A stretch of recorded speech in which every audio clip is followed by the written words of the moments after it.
This is how to fix low call bookings from Facebook ads. Over the last 5 years, I've worked with over 30 different businesses. The largest one was spending more than $4,000 a day, getting more than 500 leads every single day, which was producing more sales calls than we had space on a calendar. So whether you've run paid ads before or are just starting out, by the end of this video, you have a full understanding of the process. And believe it or not, it's much easier than you think. Most people looking to improve their lead generation think that it has everything to do with getting the algorithm to perform better, when in reality, it has a lot to do with your ad creatives. Now, the best part is that fixing your ad is actually very easy. Getting the algorithm to behave the way you'd like, not so much. I'm gonna break it down into the core 4 steps to be able to fix the algorithm and your creatives to get more sales call bookings so you can make more money. So the first step is going to be understanding your booking strategy. As businesses grow, their lead generation strategies typically get more complex. However, where most people go wrong is in their strategy, the top to bottom of their actual funnel. And for anybody that I work with or teach, I recommend using the remote closer model,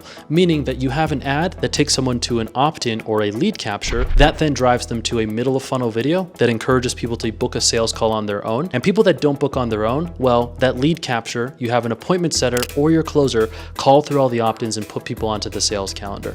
That's what the remote closer model looks like. But depending on your business model, there's a couple other variations that I see that are very common. The first one is going to be a lead magnet into a booked intro call with a setter or triager, and they then book people for a sales call. The second is going to be an ad to what would be an Instagram or Facebook Messenger DM, which then encourages people to book a sales call using an appointment setter, messaging somebody back and forth. And the final one that I've seen is where you have an ad take somebody into a group or a community where you have a DM setter message and put that person up for a sales call. Now, all of these funnels work, but what's important is that you pick one to be your primary that you're trying to use to make most of your money. And the reason being is it gets really confusing to juggle multiple funnels because they all behave a little bit differently. So how do you pick? Well, you want to look at whichever one brings you deals, brings you paying customers in the shortest sales cycle, and pick that to be your starter. Typically for me, that's the more conventional ad, opt-in, middle of funnel to self-booking. The second step to succeeding with the remote closer model is getting clear on your metrics. To know if it's your ad creative or the campaign, you have to know the metrics or targets you're trying to hit through each step of your funnel. For the remote closer model, stats should look like the following, whether it's going to be a group or DM or direct booking. Leads should cost you $50 or less. Sales calls should cost you $150 or less. You should be converting at least 20% of people you're pitching your product or service to. Now, here's why these 3 metrics are most important. If your lead cost is off, it means that your front-end marketing and ads are broken. If your call booking cost is off, it means that your middle of funnel nurturing isn't compelling enough. And if your closing rate is off, it means there's something wrong with your offer or just how you're converting. So how do we fix these?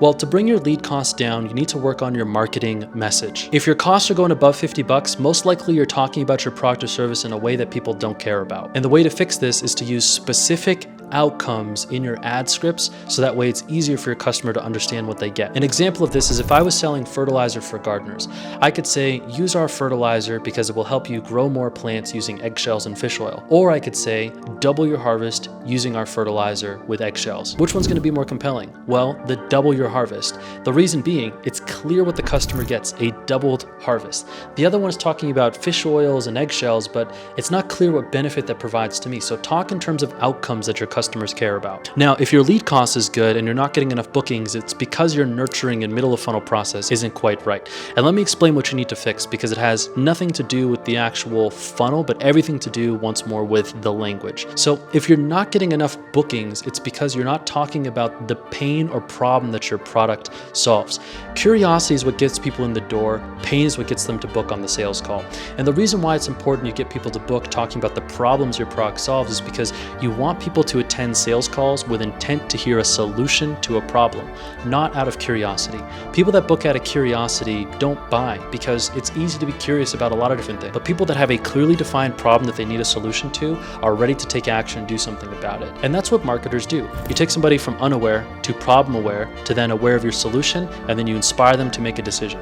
And so if you're not getting bookings, well, if you listen to set calls, the best set calls talk about the problems that someone could get solved by learning about your product. And and that's why they attend a sales call. So bring that messaging into everything, your emails, your middle of funnel video, and whatever you're saying to get people to take sales calls. Now that you know how to fix your leads and call bookings, there's 3 other things that you should know that are going to make it easier to keep those metrics consistent. The first one is consistency. Most beginner media buyers or business owners have no perspective on how much time it actually takes to know if something is working or not. I recommend thinking in 2-week windows. Run something for 2 weeks before you judge its performance, and if it's really bad, you can cut it early.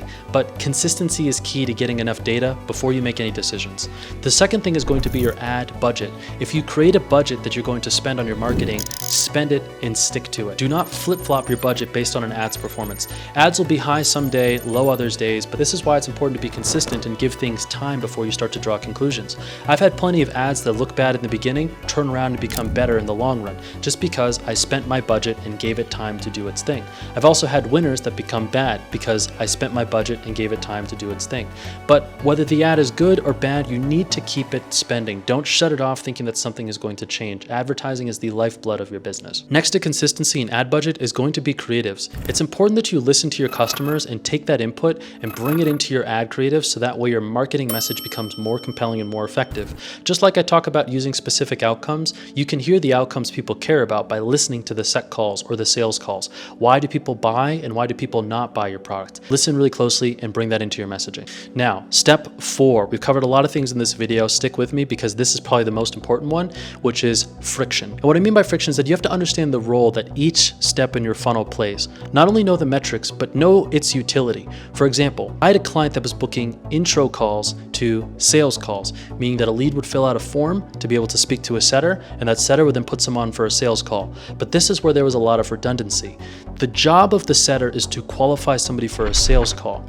And so we were taking people from our ads through a qualification form to then take a qualification call to then take a sales call. Do you see how we add more friction than what is needed? So one thing that I did is I went in there and removed as much friction or as many questions or as much of the form as I possibly could to get people to book more calls. And as a result, we got 30% cheaper call bookings and 30% more sales call bookings off of the same ad budget. And so one of the easiest ways to get more performance is to stop or remove the things that are preventing you from getting the outcome you want. So think about your funnel. Where do you capture information and where do you qualify? Capture the information once, qualify somebody once, then pitch them your product or service. Don't capture twice, don't qualify twice. Capture, qualify, convert. And the reason why this is so important to get right is because every place of friction will make everything more expensive. A 5% lift in your cost per lead is going to create a 10% lift in your cost per call, which is a 15% loss in your cost to acquire a customer, meaning you will spend more to get the same customer. So this is why it's important that you think about friction. So if you found this video helpful and you're currently a sales consultant or wanting to start as a sales consultant, click the first link in the description to get access to my Under the Radar Client Acquisition Guide. Click the link down below to get it, and I'll see you guys in the next video.